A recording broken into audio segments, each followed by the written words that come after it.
আসসালামু আলাইকুম ওয়া রাহমাতুল্লাহি ওয়া বারাকাতুহু। প্রিয় দর্শক, পৃথিবীর যেখান থেকে আমাদের এই ফোকাস লিস্ট 24 এর পরিবেশনাগুলি আপনারা দেখছেন, সবাইকে চ্যানেলের পক্ষ থেকে সুস্বাগত। দর্শক, অত্যন্ত সত্য এবং বস্তুনিষ্ঠ নিখুঁত সংবাদ নিয়ে আপনাদের সামনে আমরা পরিবেশন করছি বরাবরের মতো আজকেও। দর্শক, যারা আমাদের এই চ্যানেলের কথাগুলি রীতিমতো শোনেন সিরিয়াল আকারে, তারা অবশ্যই বোঝেন যে আমরা কি ধরনের তথ্য আপনাদেরকে দেই এবং সে তথ্যগুলো কতটা সঠিক ও বস্তুনিষ্ঠ। দর্শক, একটা এক্সাম্পল দিয়ে শুরু করছি। গত প্রায় ১ সপ্তাহ আগে আমরা কিন্তু অর্থাৎ সুইজারল্যান্ডে যে চুক্তিটা হচ্ছে আমেরিকা এবং ইরানের মধ্যে, সেই চুক্তির পূর্বাভাসই আমরা দিয়েছিলাম যে আসলে এই চুক্তিটি কতদিন টিকে বা কতদিন এই চুক্তিটি বহাল থাকে তার কোনো গ্যারান্টি নেই। ঠিক তারই কথার প্রমাণ পেয়েছেন গত দুদিনে ইরান এবং আমেরিকার মধ্যে আবার ঘটে যাওয়া পাল্টা হামলার মধ্যে দিয়ে। দর্শক, ছোট্ট একটি ঘটনাকে কেন্দ্র করে অর্থাৎ হরমুজ প্রণালীতে একটা জাহাজকে আক্রমণ কেন্দ্র করে আমেরিকা আবার ইরানের 10টি পয়েন্টে খুব চড়াওভাবে আক্রমণ করে। তারই জবাবে কিন্তু 1 ঘন্টার মধ্যে ইরান যে প্রতিবাদ দেয় অর্থাৎ যে পাল্টা হামলা করে, সেটা কিন্তু বিগত দিনের হামলার চাইতেও কঠিন হামলা করেছে ইরান আমেরিকার বিভিন্ন ঘাঁটিতে। 1 নাম্বার হচ্ছে বাহরাইনের তাদের ৫ম নৌবহরের ঘাঁটিতে, সেই ঘাঁটিতে একদম তছনছ অর্থাৎ লন্ডভন্ড করে দিয়েছে। তৎক্ষণাৎই সেই নৌবহর বন্ধ করে আমেরিকাকে ইসরায়েলে তাদের এই ৫ম নৌবহরের সদর দপ্তর খুলতে তারা বাধ্য হয়েছে। পাশাপাশি কুয়েতের আল সালেম বিমানবন্দরে, যেখান থেকে ইরানে হামলা করা হয়েছে, সে আল সালেম বিমানবন্দরে শুধু নামটা ছাড়া আর কোনো কিছু কিন্তু ইরান আর বাকি রাখেনি। হামলা কিন্তু বন্ধ হয়নি এরপরও। প্রিয় দর্শক, হামলা চলমান।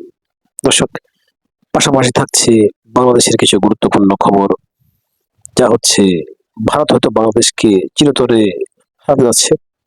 এ ধরনের কিছু খবর আমরা আপনাদের সামনে তুলে আনবো। তার আগে আমাদের চ্যানেলটি দয়া করে সাবস্ক্রাইব করবেন এবং আরো মানুষকে সাথে অর্থাৎ মানুষের কাছে দ্রুত পৌঁছানোর জন্য আমাদের এই তথ্যগুলি আপনাদের সহযোগিতা আমরা কামনা করছি। দর্শক, শুরু করছি এবার ইরাক এবং আমেরিকার আম, ইরান এবং আমেরিকার বর্তমান অবস্থা নিয়ে। দর্শক, যুদ্ধ কিন্তু চলছে। আজকেও ড্রোন দিয়ে বিভিন্ন জায়গায় হামলা করা হচ্ছে এবং আমেরিকা কিন্তু বারবার ইরানকে ধমক দিচ্ছে। বিগত 1 মাসের মধ্যে আমেরিকা প্রায় 20 থেকে 30 বারও বেশি ইরানকে হুমকি দিয়েছে তাদের উপরে এমন অ্যাটাক করা হবে, যেরকম আক্রমণ তারা আর অতীতে কখনো দেখেনি। তার মানে কি এটা পারমাণবিক আক্রমণ? দর্শক, ইরান তাদের এই ধরনের হুমকি ধামকির কোনো তোয়াক্কা না করে এখনো পর্যন্ত ইরান শক্ত হাতে অনড় এবং তারা যে প্রতিবাদ করে যাচ্ছে এবং যে প্রতিরোধমূলক যে হামলা করছে, ইরান পাল্টা হামলা করছে, সেটা কিন্তু পৃথিবীতে দেখার মতো। ইরান ইদানিং কিন্তু আমেরিকার হামলা জবাবে তেমন কোনো কথা বলছেন না, কিন্তু শুধু হামলা করে যাচ্ছে, পাল্টা হামলা, এবং বিভিন্ন জায়গায় আমেরিকার স্থাপনাগুলোতে কিন্তু ইরান অলরেডি শুরু করেছে তাদের বিভিন্ন রকমের সিস্টেমের হামলা। দর্শক, এই ইরান এবং আমেরিকার পুনরায় এই যে হামলা শুরু হয়েছে, সেটা যদি বন্ধ না হয় কোনোভাবে, তাহলে মাঝখানে কিন্তু একজন লোকের ফায়দা লুটার খুব যথেষ্ট সুযোগ আছে।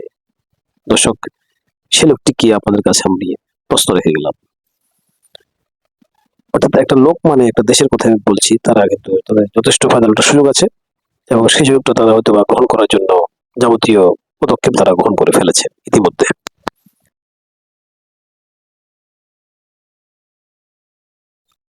দর্শক, ইরান এবং আমেরিকার এরকম বিভীষিকাময় অবস্থার মধ্যে দিয়েও কিন্তু ইরানের পররাষ্ট্রমন্ত্রী আব্বাস আরাকচি ইরাক সফর করছেন। এই অবস্থায় আব্বাস আরাকচি কিন্তু ইরাক সফর করা তার জন্য সম্পূর্ণ রিস্কি, যেখানে তার নিরাপত্তা 100% ঝুঁকিপূর্ণ। তবুও তিনি কেন ইরাকে সফরে গেছেন তার বিষয়ে যে সমস্ত নিখুঁত তথ্যগুলো আমরা পেয়েছি, তা হলো আয়াতুল্লাহ আলী খমেনির একটা জানাজা কিন্তু ইরাকে হবে, ইরাকের বাগদাদে অর্থাৎ কারবালার সেখানে। এটা তাদের নির্ধারিত একটা প্রোগ্রাম ছিল আগে থেকেই। সেই জানাজাটা আসলে সম্পন্ন করার জন্য যাবতীয় ব্যবস্থা গ্রহণের নিমিত্তে আব্বাস আরাকচি ইরাকে গেছেন। এবং আব্বাস আরাকচি যখন ইরাকে যাচ্ছেন, ঠিক তার আগে থেকে কিন্তু ইরাকের কিছু কিছু গ্রিন জোনে ইরাক সরকার এমন নিরাপত্তা বলয় তৈরি করেছে তাদের সেনাবাহিনী এবং ট্যাঙ্ক দিয়ে। কথা বলা হচ্ছে হয়তো আব্বাস আরাকচিকে নিরাপত্তা দেওয়ার জন্য এমন করা হয়েছে, আসলে কিন্তু অনেকে বলছেন ভিন্ন কথা। তা হলো, যে এলাকায় আমেরিকান দূতাবাস এবং বিদেশি কূটনীতিকরা থাকেন এবং আমেরিকার কিছু সেখানে স্বার্থ সংশ্লিষ্ট কিছু স্থান আছে, এই স্থানগুলি ওইটাকে গ্রিন জোন হিসেবে আগে চিহ্নিত করা হতো। ঠিক সেই গ্রিন জোন গুলাতেই কিন্তু ইরাক সেনাবাহিনী দিয়ে সেখানে কঠোর নিরাপত্তা ব্যবস্থা করেছে।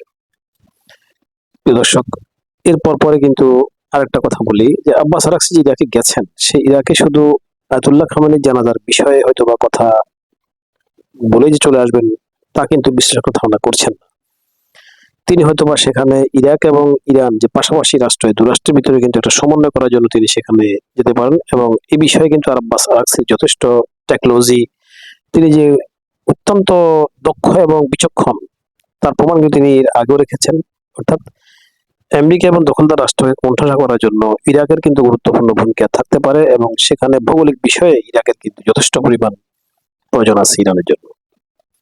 আর ঠিক সেই সুবাদেই ইরাকের বর্তমান গভর্নমেন্টের সাথে ইরানের যে সমস্ত বিষয়গুলি যে আরো কঠিন বা আরো শক্ত, তাদের কোপারেশন দরকার, যোগাযোগ দরকার, ওই সমস্ত বিষয়গুলো তো মেকআপ করার জন্য তিনি ইরাকে গেছেন বলে বিশেষজ্ঞরা মনে করছেন।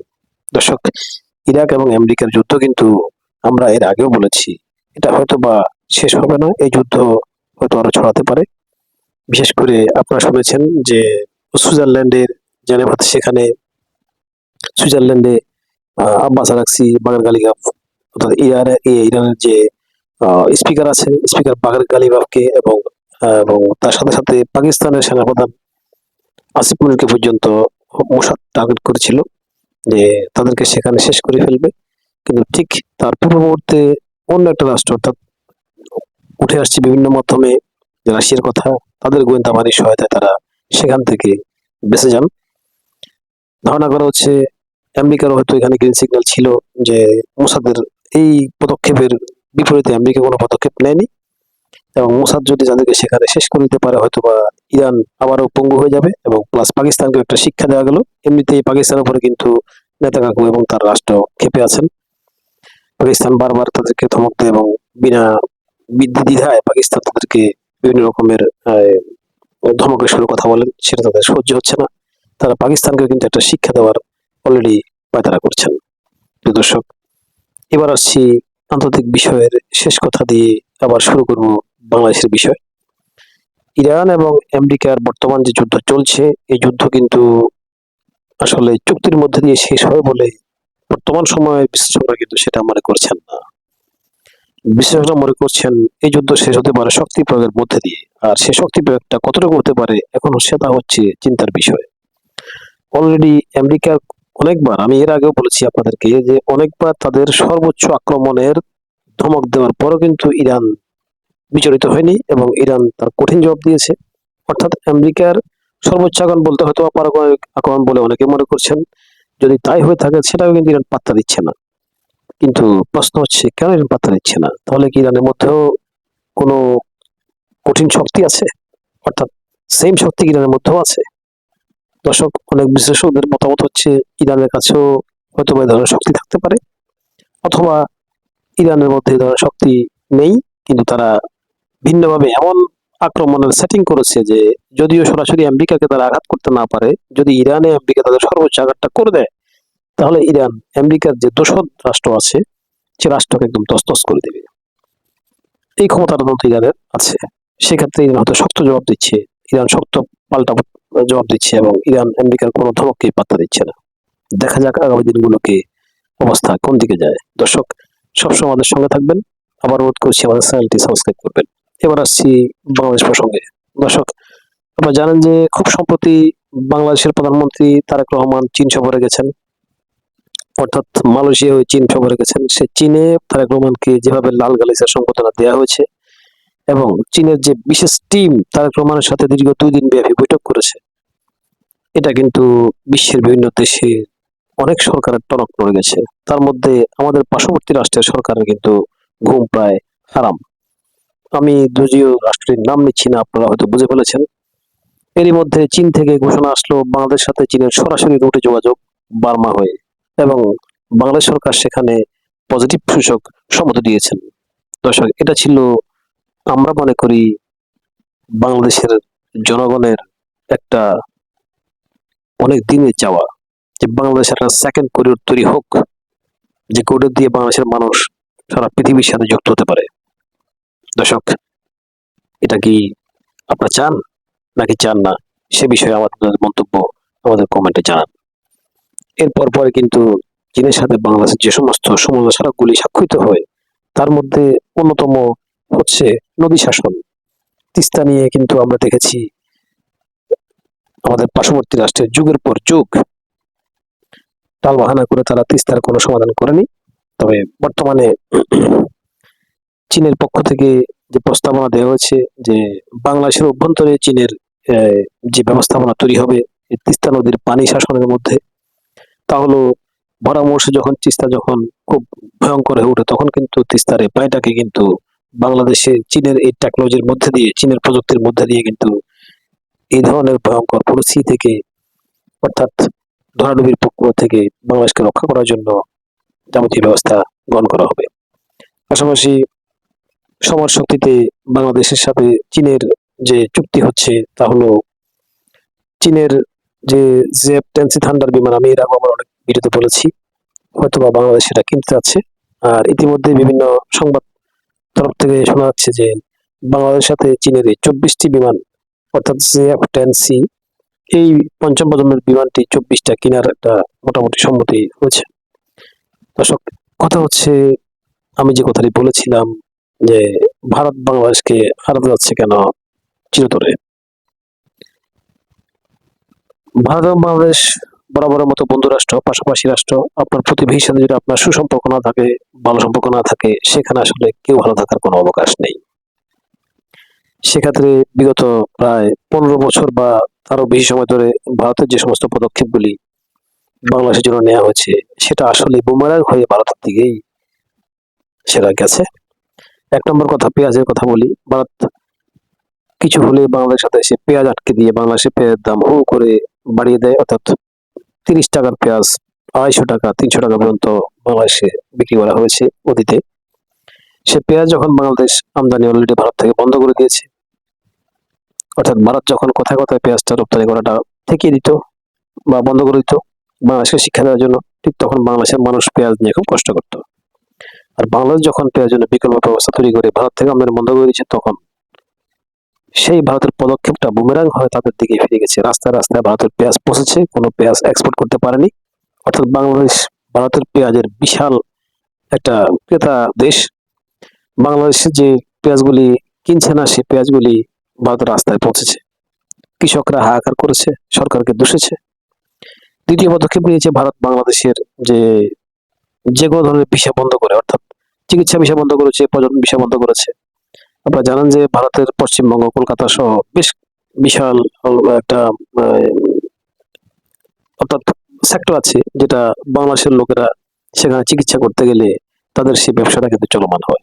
আর এই চিকিৎসার জন্য যাওয়ার বাঙালি যে হিড়িক ভারতে, সেটা অত্যন্ত অকল্পনীয় হিড়িক। বহু লোক, শত শত নয় হাজার হাজার লোক কিন্তু ভারতে বাংলাদেশের লোক চিকিৎসা করতে যেত। আর তাদের সেখানে থাকা খাওয়া থেকে শুরু করে তাদের ওষুধপত্র, ডাক্তারি থেকে শুরু করে সবকিছু কিন্তু এই বাংলাদেশের লোকেরা কিন্তু সেখানে তারা ক্যাশ টাকা দিয়ে তারা সেটা গ্রহণ করতো।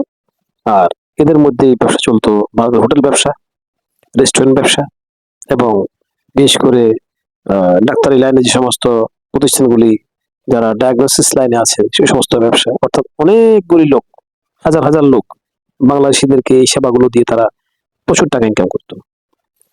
তো সেখানে ভারত দোষ নামিয়েছে তাদের নিজের সিদ্ধান্ত দিয়ে ভিসা বন্ধ করে।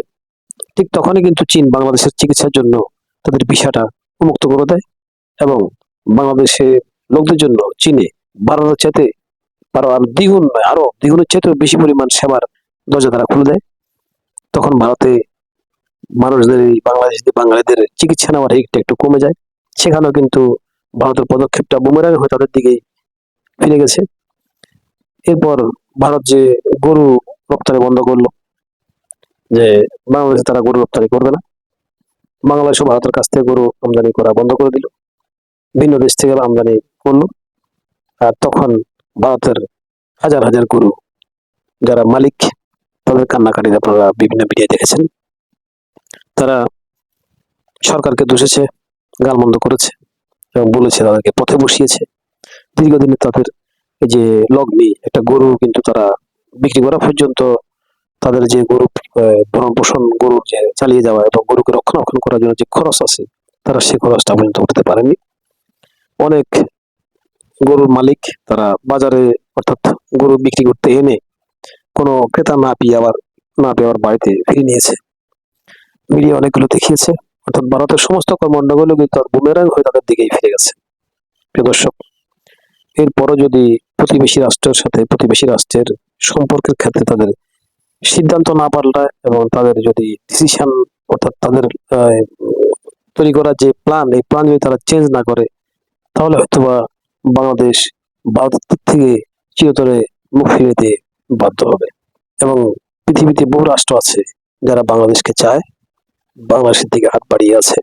বাংলাদেশ তাদেরকে যদি পজিটিভ কোনো পদক্ষেপ নেয়, তাহলে বাংলাদেশের চেহারা হবে ভিন্ন, বাংলাদেশের অবস্থা হবে ভিন্ন, বাংলাদেশের মানুষদের বিভিন্ন রকমের কাজের এবং ব্যবসা বাণিজ্যের যথেষ্ট সুযোগ তৈরি হবে ভিন্নভাবে, এবং বাংলাদেশ হয়তো আরো অনেক অনেক বেশি লাভবান হতে পারে। প্রিয় দর্শক, এক্ষেত্রে আমি মনে করি আপনাদের কাছে একটা প্রশ্ন থাকা উচিত যে বর্তমানে যে অবস্থা চলছে ভারত এবং বাংলাদেশের মধ্যে, অর্থাৎ তারেক রহমান চীন সফর থেকে বাংলাদেশে ফেরার আগেই ভারত কিন্তু বাংলাদেশের টুরিস্টের জন্য ভিসা আবার উন্মোচন করে দিয়েছে। এটা একটা পজিটিভ দিক। পাশাপাশি ভারতের কি আগের যে সুযোগ সুবিধাগুলো, আগের যে সহযোগিতাগুলো বাংলার সাথে ছিল, সেগুলো পুনরায় আগের চাইতেও বেশি করে কি অর্থাৎ করা শুরু করা উচিত, যেটা বাংলাদেশকে হয়তো ভারতের দিকে আবার ফেরানোর জন্য, দেশের সহযোগিতা বাড়ানোর জন্য ভারতের কি কি পদক্ষেপগুলো আবারও নেওয়া উচিত বলে দর্শক আপনারা মনে করছেন? আপনাদের মন্তব্য আমাদের কমেন্টে জানাবেন। পাশাপাশি আমাদের চ্যানেলটি সাবস্ক্রাইব করার জন্য আবারও অনুরোধ করছি, যাতে আমাদের কথাগুলো দ্রুত আরো অন্যান্য দর্শকদের কাছে পৌঁছে যায়। সে বিষয়ে আপনাদের সহায়তা কামনা করে আজকের মতো এখানে বিদায় নিচ্ছি। ধন্যবাদ সবাইকে।